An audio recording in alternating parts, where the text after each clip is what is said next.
Imagine having everything, wisdom, wealth, power, yet still feeling an emptiness no gold could fill. My name is Solomon, son of David, king of Israel. This is my story. I was born into power and privilege, the child of a man whose name echoed across the land. My father, David, was a warrior king, a poet, a man after God's own heart.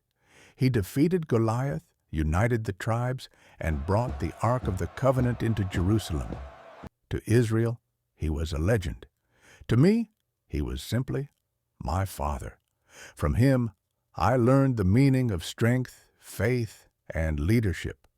But my family's story was not free from pain. I was born to Bathsheba, a woman whose name carried whispers of controversy.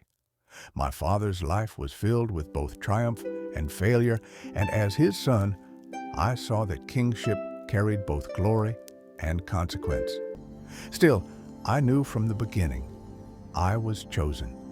My father had promised me the throne, and God himself confirmed it. As my father grew weak, my older brother Adonijah tried to seize the crown.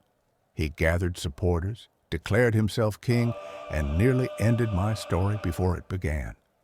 But my mother, Bathsheba, and the prophet Nathan reminded my father of his oath. On his deathbed, David declared me king. Taking the throne did not end the struggle. Adonijah continued to plot against me, and betrayal filled the courts. I was forced to act. For the sake of stability, Adonijah and others who threatened the kingdom were put down. It was a hard lesson. The crown comes with a steep price. Before his death, my father left me with final words. Be strong, walk in the ways of the Lord, keep his statutes. He reminded me that kingship was not about wealth or power, but about serving God and leading with justice. Soon after, he died, and Israel mourned. I was king now, but also a son without a father. In those early days, the weight of responsibility overwhelmed me. The kingdom was vast, the people many, and I was young. How could I rule such a nation? I needed wisdom beyond myself. So I went to Gibeon and offered sacrifices to the Lord. That night, God appeared to me in a dream and asked, "What shall I give you?" He offered me riches, power, even long life. But I asked only for understanding, a discerning heart to govern his people with justice. God was pleased. He granted me wisdom like no one before or after me, and he added wealth and honor besides. Soon my wisdom was tested. 2 women came before me, both claiming to be the mother of a child. To reveal the truth, I commanded, "Bring me a sword." Cut the child in 2. One woman begged me to spare the child's life, even if it meant losing him. Her love revealed her as the true mother, and justice was done. From that day, the people of Israel knew God had given me wisdom. With wisdom came a greater task, building a temple for the Lord, a vision my father had long carried but could not complete. I formed alliances, gathered resources, and employed the finest craftsmen. For 7 years, thousands labored to raise a temple unlike any the world had seen. Walls of stone, cedar, and gold, every detail crafted to reflect God's glory. When it was finished, the Ark of the Covenant was placed inside, and the presence of the Lord filled the temple in a cloud so thick the priests could not stand. I prayed that God would dwell among us, hear our prayers, and forgive when we turned back to him.